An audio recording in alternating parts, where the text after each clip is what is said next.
Yes, so ray optics and optical instruments में कल हमने डिस्कस किया था से actual depth and real depth क्या होती है, उसके बीच का difference and refraction. Okay, so refraction discuss किया and actual depth and real depth का डिफरेंस डिस्कस किया. अब हम देखने वाले हैं that is total internal reflection. अभी तक हमने चैप्टर में जो भी देखा, जो भी उसमें मेजरली पार्ट हम लोग 10th में पढ़ चुके थे. मेजरली ये topic particularly this topic is new to you. Concept वही है, वापस रिफ्लेक्शन तो आएगा ही, लेकिन ये हम पढ़े नहीं थे 10th में, वो अभी हम पढ़ने वाले हैं. और वेरी इंपॉर्टेंट, बहुत बार रिपीट हो गया है, कोई सा भी बोर्ड हो बहुत बार रिपीट हो गया है. Okay, so very important question, total internal reflection, short में उसको TIR भी बोलते हैं. ओके, स्टार्ट करते हैं कि क्या है ये टोटल इंटरनल रिफ्लेक्शन. मतलब दैट डज नॉट मीन कि यहाँ पे सिर्फ रिफ्लेक्शन की बात है, और ऐसा भी नहीं है कि यहाँ पर सिर्फ रिफ्रैक्शन की बात है. दोनों होगा. ओके, दोनों होगा. वो कैसे होगा, क्या होगा, वो सब हमें समझना है. ओके, चलो सपोज मान लेते हैं कि जो रिफ्रैक्शन में हमने समझा था वैसा ही है हमारे पास कोई चीज, जैसे कि एक मीडियम है से वाटर. ओके, और दूसरा मीडियम है से एयर. मतलब वाटर हमारा क्या हो गया, डेंसर मीडियम, और एयर हमारी क्या हो गई, रेयर मीडियम. ओके, दो मीडियम है. मान लो कि तुमने यहाँ पर वाटर के अंदर एक सोर्स ऑफ लाइट रखा हुआ है. Okay, water proof source of light है. हमारा कहने का मीनिंग क्या है कि अंदर से एक लाइट आ रही है, दैट्स इट. ओके, हाँ, so water proof source of light से मान लो लाइट बल्ब रखा हुआ है. तो ये लाइट बल्ब रखा हुआ है, उसमें से रे ऑफ लाइट्स आएगी. ओके, तो बस स्टडी करना स्टार्ट करते हैं. सपोज मान लेते हैं कि रे ऑफ लाइट ऐसी सीधी आ रही है, तो ये जो हमारी सरफेस है, ये सरफेस को हम क्या बोलते थे, इंटरफेस. जो interface means the surface which separates the two medium, उसको ही इंटरफेस बोलते थे. तो यहाँ पर ऊपर एयर है और ये सरफेस के नीचे क्या है, वाटर. तो वही सरफेस को हम क्या बोलेंगे, इंटरफेस. तो हमने रिफ्रैक्शन में भी देखा था, हमने रिफ्लेक्शन में भी देखा था कि अगर कोई भी सरफेस के ऊपर अगर नॉर्मली 90 डिग्री रे इंसिडेंट हो, तो अगर रिफ्लेक्शन हो रहा हो तो 90 डिग्री पर ही रिट्रेस चला जाएगा, सीधा का सीधा ही चला जाएगा. और अगर रिफ्रैक्शन हो रहा हो तो भी वो दूसरे मीडियम में जाएगा भी, लेकिन कहीं पर भी बेंड होगा नहीं. Not towards the normal, not away from the normal. सीधा ही है तो गोली की तरह सीधा ही जाएगा, भले ही मीडियम चेंज हो गया हो. लेकिन कब, जब तुम्हारा रे ऑफ लाइट इंटरफेस के ऊपर परपेंडिकुलरली नॉर्मली इंसिडेंट हो तब, अदरवाइज नहीं. तो रिफ्लेक्शन हो या रिफ्रैक्शन हो, दोनों ही केस में परपेंडिकुलर जाएगा. रिफ्लेक्शन है, ये आया परपेंडिकुलरली था, सीधा का सीधा पीछे गया.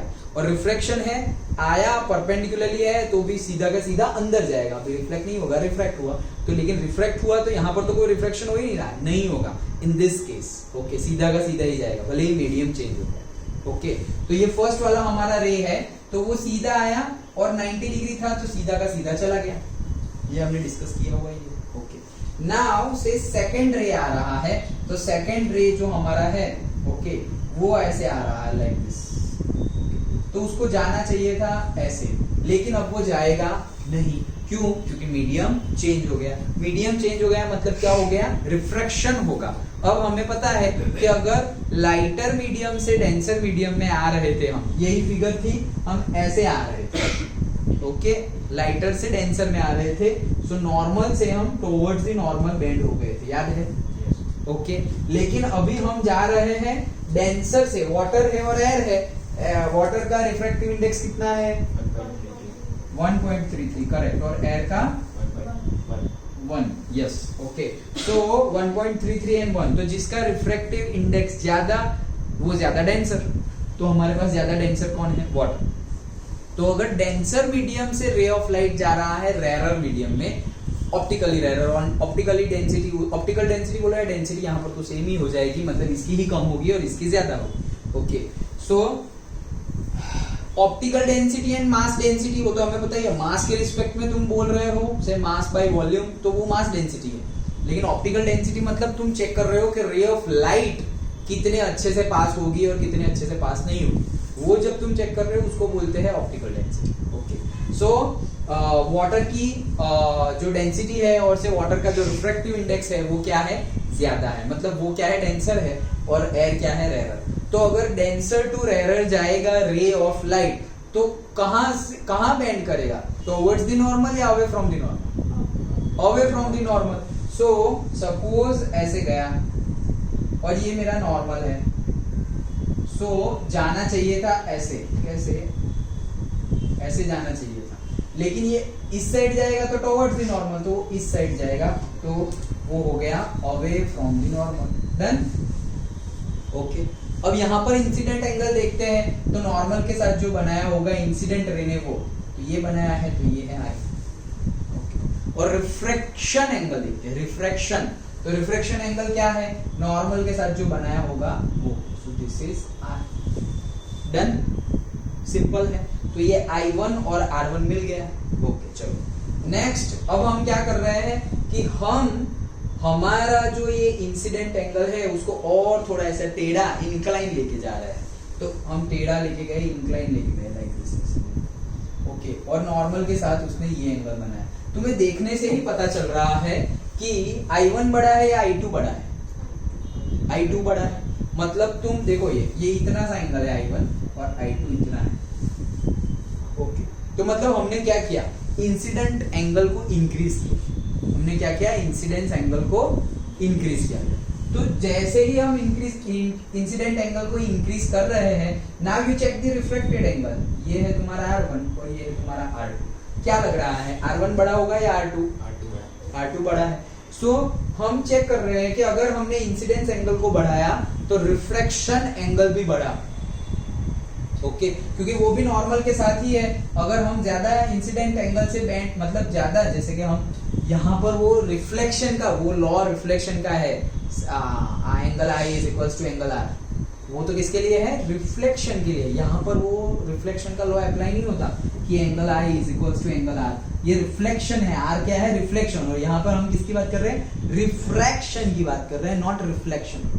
R है, L नहीं है रिफ्लेक्शन के अंदर। अच्छा, सो से angle I is equals to angle R, ये तो रिफ्लेक्शन के लिए है, रिफ्लेक्शन। लेकिन मान मत लेना के अनुसार हम तो टोटल इंटरनल रिफ्लेक्शन, वो तो थियरी का नाम है भाई, अभी तो हम क्या कर रहे हैं, रिफ्रैक्शन ही कर रहे हैं। सो रिफ्रैक्शन अगर हमने किया तो होगा क्या, यहाँ से देखो इंसिडेंट एंगल बढ़ गया तो रिफ्रैक्टेड एंगल भी क्या हो गया, बढ़ गया।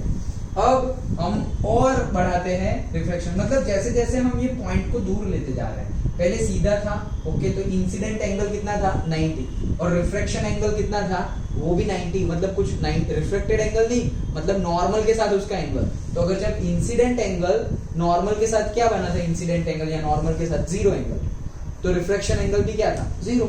नॉर्मल के साथ तो कोई एंगल ही नहीं है क्योंकि वो खुद ही नॉर्मल है। अब जब इंसिडेंट रे ने नॉर्मल के साथ कुछ एंगल बनाया तो रिफ्रैक्शन एंगल उससे भी ज्यादा आया, मतलब I1 से ज्यादा R1 है। ऐसा नहीं है कि नॉर्मल से ये थोड़ा बेंड हुआ तो ये भी नॉर्मल से थोड़ा बेंड हो जाएगा, ऐसा तो है नहीं। वैसा केस था, लेकिन कब था, रिफ्लेक्शन के केस। डन। ओके, तो ये थोड़ा ही नॉर्मल से बेंड हुआ तो ये तो बहुत ज्यादा बेंड हो गया नॉर्मल से। तो ये हमने देखा कि अगर इंसिडेंट एंगल थोड़ा भी इंक्रीज हो रहा है तो रिफ्रैक्शन एंगल तो बहुत ज्यादा इंक्रीज हो रहा है। अब हम और ज्यादा इंसिडेंट एंगल को इंक्रीज कर रहे हैं, तो देखो यहाँ से इतना इंक्लाइन गया तो नॉर्मल के साथ ये I3 एंगल है वो बहुत ज्यादा इंक्रीज हो गया। तो मान लो कि ये इतना ज्यादा इंक्रीज हो गया, हमें पता चल रहा है कि कोई एक पॉइंट है, जैसे जैसे हम इंसिडेंट एंगल इंक्रीज कर रहे हैं वैसे वैसे रिफ्रैक्शन एंगल भी क्या हो रहा है, इंक्रीज। तो मान लो कि कोई एक ऐसा पॉइंट आएगा जो इंसिडेंट एंगल के लिए तुम्हारा ये जो रिफ्रैक्शन एंगल है वो क्या हो गया, 90 डिग्री हो गया। मतलब देखो ये नॉर्मल के साथ ऐसे था, फिर ऐसे होगा, फिर ऐसे होगा, फिर एक पॉइंट आएगा इंसिडेंट एंगल का जब वो ऐसे हो जाएगा, मतलब 90 हो गया। देन समझ में आया? तो ये पॉइंट और ये इंसिडेंट एंगल, जो एंगल पर, जो पॉइंट पर हमारा रिफ्रैक्शन एंगल 90 डिग्री हो जाए, कितना हो जाए, 90 डिग्री रिफ्रैक्शन एंगल, तो होगा क्या, वही एंगल को हम क्या बोलेंगे, C, that is critical angle. क्या बोलेंगे? Critical angle. क्रिटिकल एंगल क्या है? Critical angle is the angle made by the incident ray with the normal for which the refraction angle becomes 90 degree. Done. जो है उसको इंग्लिश में बोलो यार, उसमें क्या है, और उसको इंग्लिश में लिखो, समझना इंपॉर्टेंट है। Done, okay. हाँ, सो C is the critical angle. तो हमने ऐसा क्यों किया? मतलब हमने किया, हम चेक कर रहे थे, एनालिसिस कर रहे थे कि भाई अगर सीधा भेजे तो सीधा गया, थोड़ा ही में हमने टेढ़ा किया तो अवे फ्रॉम द नॉर्मल गया, और थोड़ा टेढ़ा गया अवे फ्रॉम द नॉर्मल गया, और थोड़ा टेढ़ा गया तो बहुत ज्यादा refraction angle away from the normal चला गया, 90 डिग्री हो गया। तो मान लो कि अगर ये जो क्रिटिकल एंगल है उसके लिए तो 90 डिग्री है, लेकिन मैंने क्रिटिकल एंगल, ये क्रिटिकल एंगल क्या है? एक्चुअल में इंसिडेंट एंगल ही है, लेकिन वैसा वाला इंसिडेंट एंगल है जो इंसिडेंट एंगल के लिए एंगल ऑफ रिफ्रैक्शन क्या हो गया? 90 डिग्री। लेकिन अगर मैं ऐसा करूं कि इंसिडेंट एंगल क्रिटिकल एंगल से भी बढ़ा दूं, जैसे कि अभी मेरा एक लिंक कर देते हैं, जैसे कि ये कंडीशन में जब 90 डिग्री आ गया रिफ्रैक्शन एंगल, तब मेरा इंसिडेंट एंगल मान लो इसे 75 डिग्री है। 75 degree is my critical angle, जिसके लिए रिफ्रैक्शन एंगल कितना है? 90। अब मैंने अगर 75 से बढ़ा दिया, तो अगर मैंने इंसिडेंट एंगल 78 कर दिया, कौन सा कर दिया?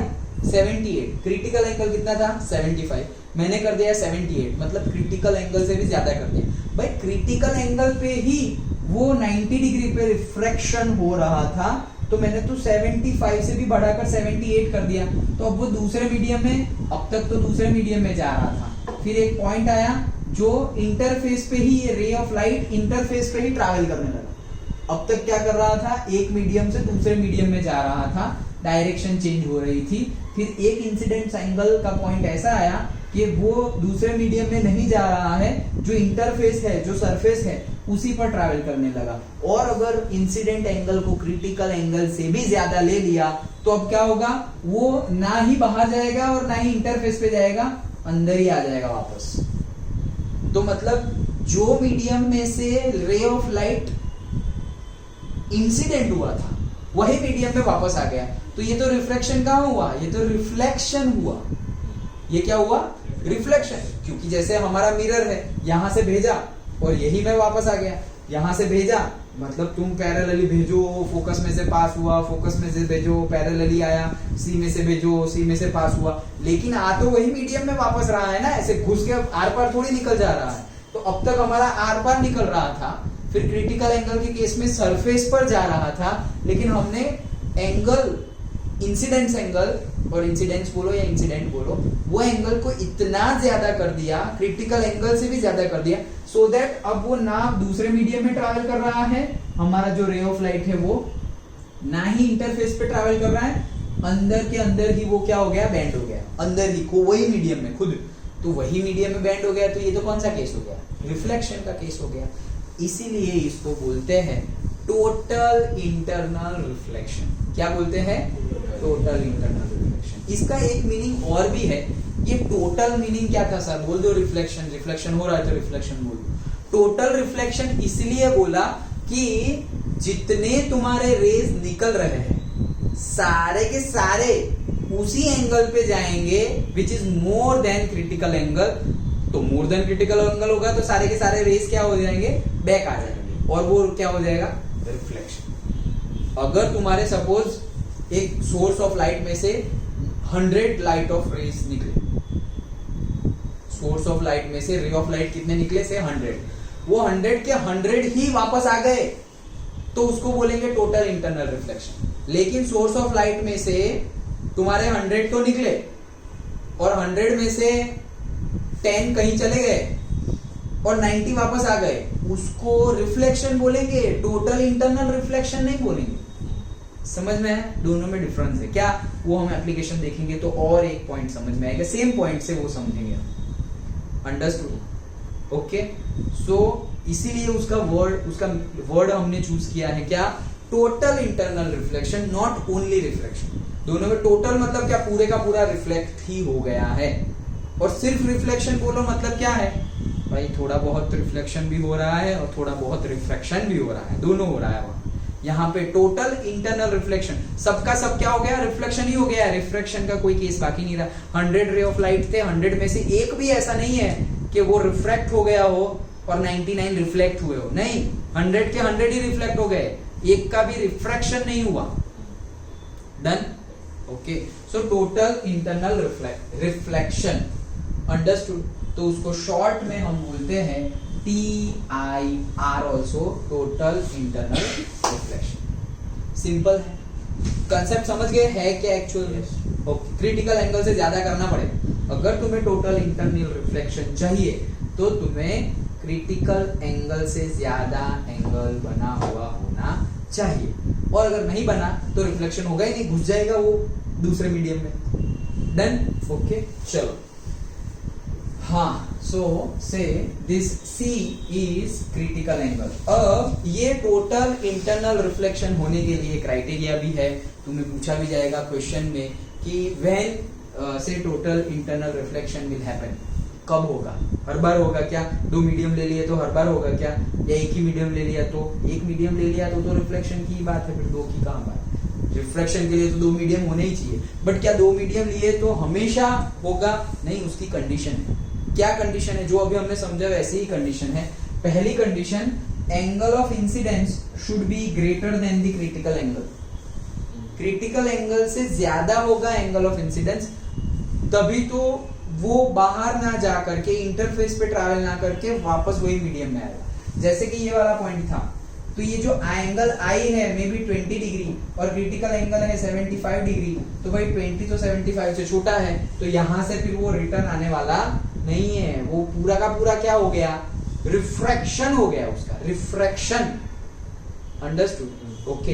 तो पहली कंडीशन, एंगल ऑफ इंसिडेंस जो है वो बड़ा होना चाहिए क्रिटिकल एंगल से, उससे छोटा होगा तो टोटल इंटरनल रिफ्लेक्शन होगा नहीं। अच्छा, दूसरी condition, light ray goes from a denser to rarer medium, ये भी जरूरी है।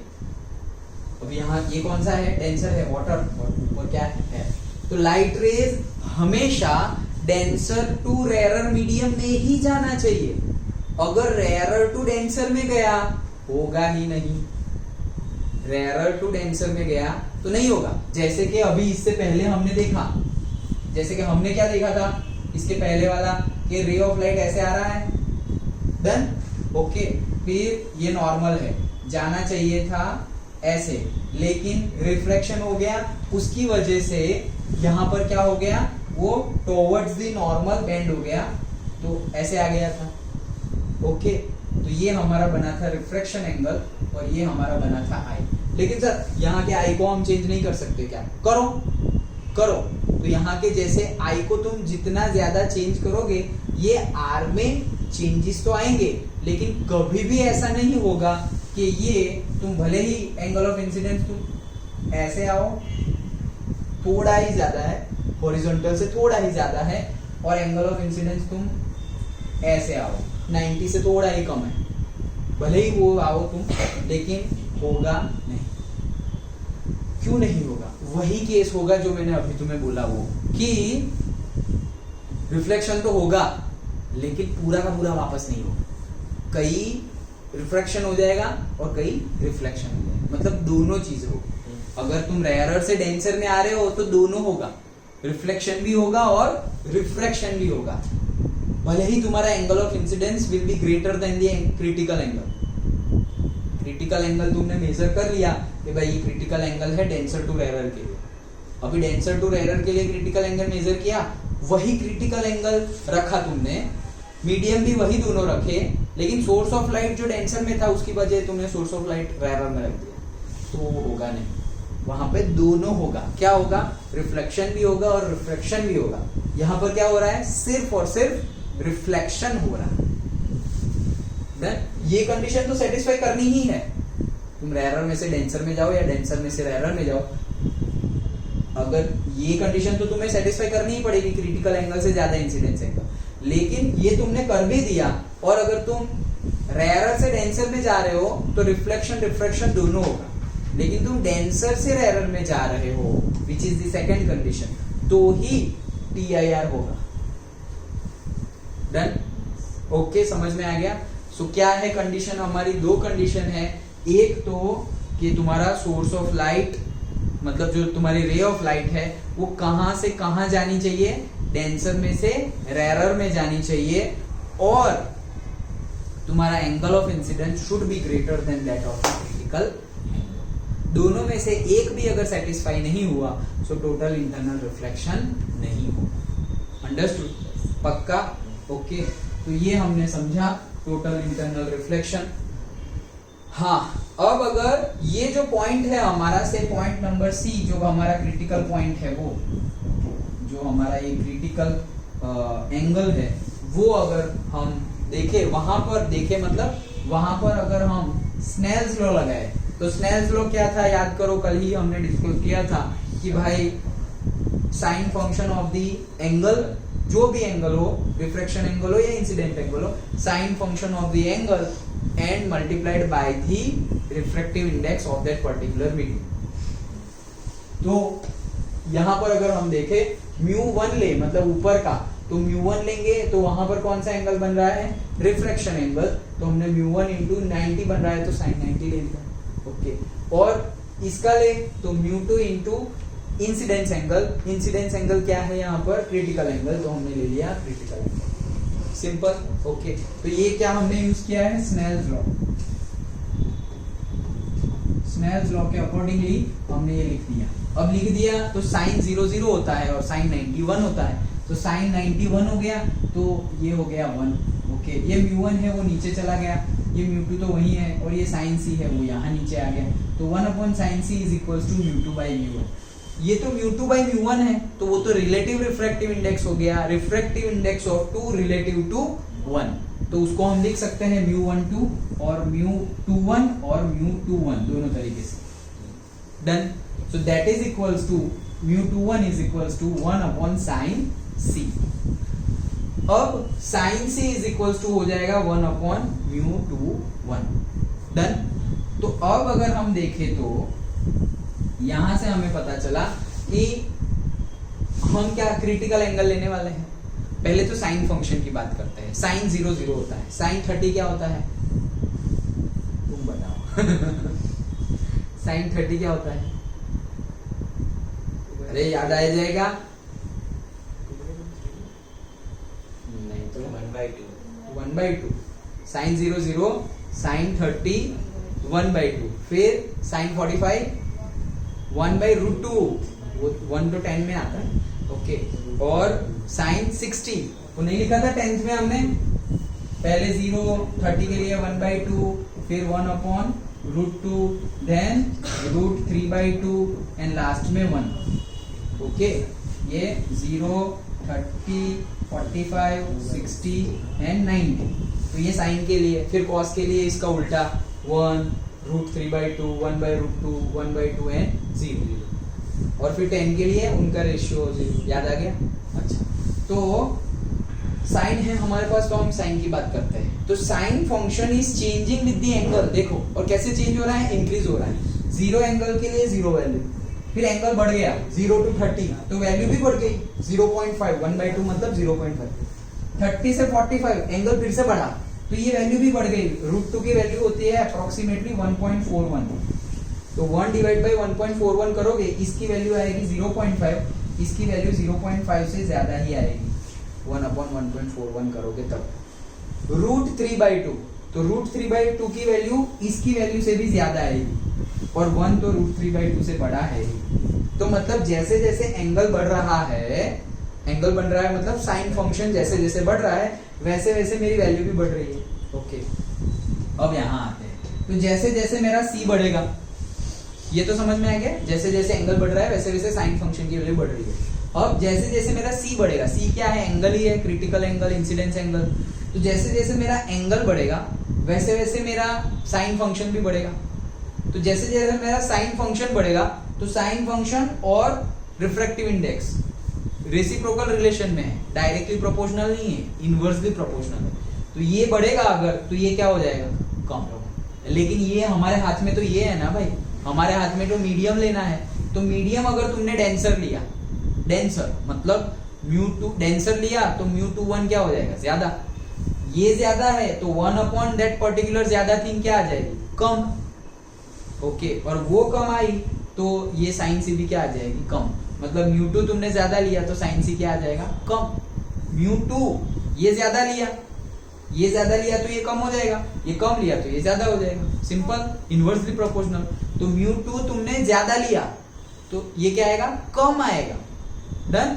म्यू टू ज्यादा लिया मतलब अगर तुमने डेंसर मीडियम लिया, क्या लिया, डेंसर मीडियम। अगर डेंसर मीडियम लिया तो उसके लिए जो तुम्हारा ये एंगल बनेगा वो कम बनेगा, और अगर तुमने लाइटर मीडियम लिया तो उसके लिए जो एंगल बनेगा वो क्या बनेगा, ज्यादा बनेगा। सिंपल है, इनवर्सली प्रोपोर्शनल है। तो ये जो वैल्यू लिखी हुई है वो तुम्हें याद रखनी है।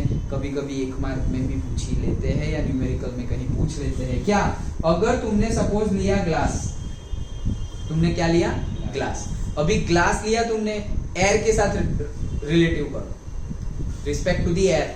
तो एयर के रिस्पेक्ट में ग्लास का रिफ्रैक्टिव इंडेक्स ज्यादा है या कम है, ज्यादा है। ग्लास का 1.5 और एयर का तो 1 ही है। तो रिफ्रैक्टिव इंडेक्स 1.5 है, तो प्रैक्टिकली उसकी CG मतलब एंगल, C मतलब क्या, क्रिटिकल एंगल, तो उसका एंगल कितना आ रहा है, 42। डन। अब अगर मैं डायमंड लूं, ये रिफ्रैक्टिव इंडेक्स 1.5 था, डायमंड का 2.4 था, तो रिफ्रैक्टिव इंडेक्स क्या हो रहा है, बढ़ रहा है। तो ये बढ़ रहा है, ये बढ़ा तो ये क्या होना चाहिए, कम होना चाहिए।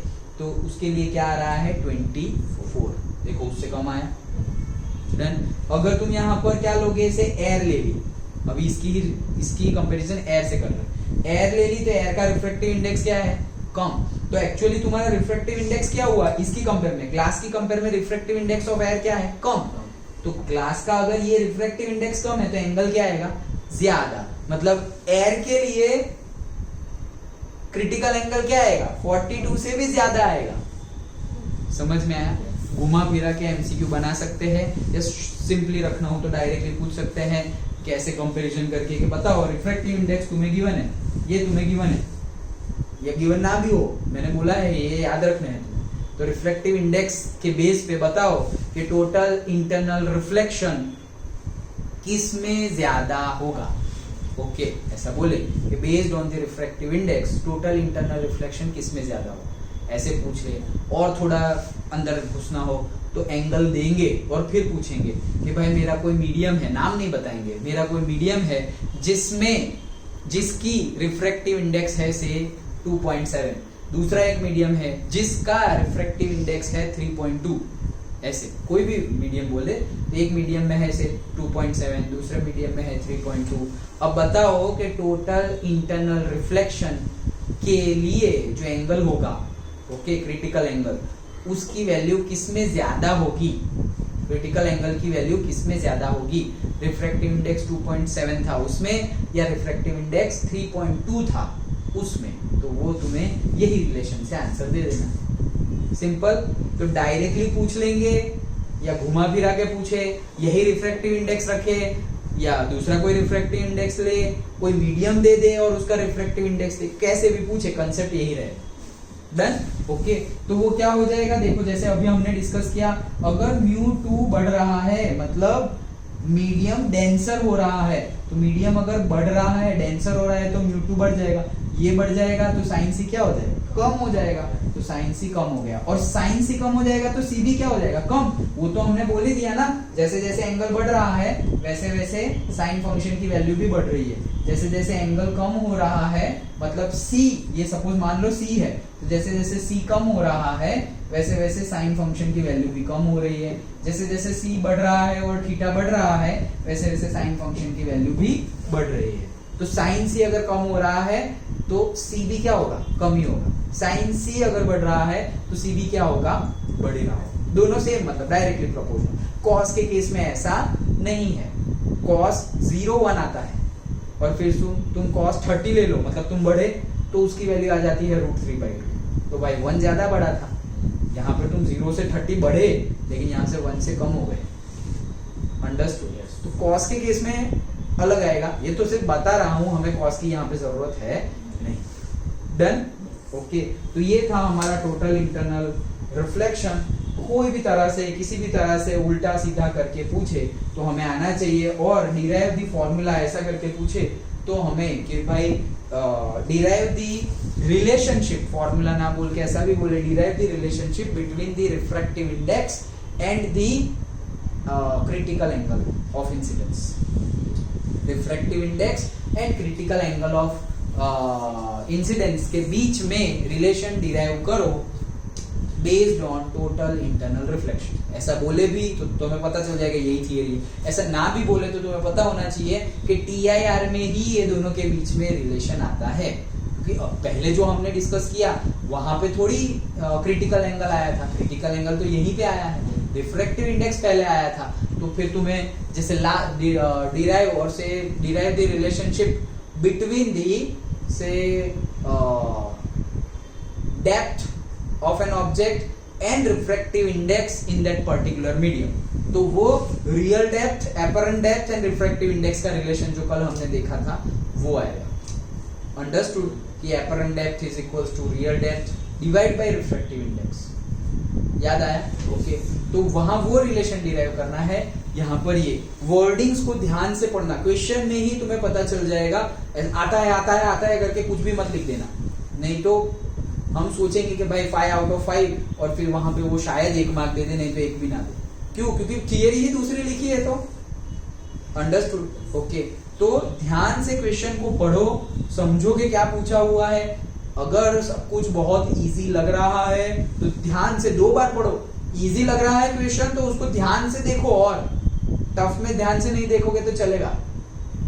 इजी लग रहा है तो और ध्यान से देखो, कहीं कुछ गड़बड़ी नहीं की है, न्यूमेरिकल में यूनिट सही है, इतना इजी क्यों, फॉर्मूला में वैल्यू डालो आंसर आ गया, इतना इजी पूछ लिया, चेक करो, 2 ही स्टेप में खत्म हो गया न्यूमेरिकल, चेक करो कहीं कोई गड़बड़ तो नहीं हुई। ओके, तो फिर गलती होने के चांसेस रिड्यूस हो जाएंगे। अंडरस्टूड? तो ये थी हमारी theory total internal reflection. Understood? Okay, चलो तो आगे उसके ही बेस पे उसकी एप्लीकेशंस है वो डिस्कस करते हैं।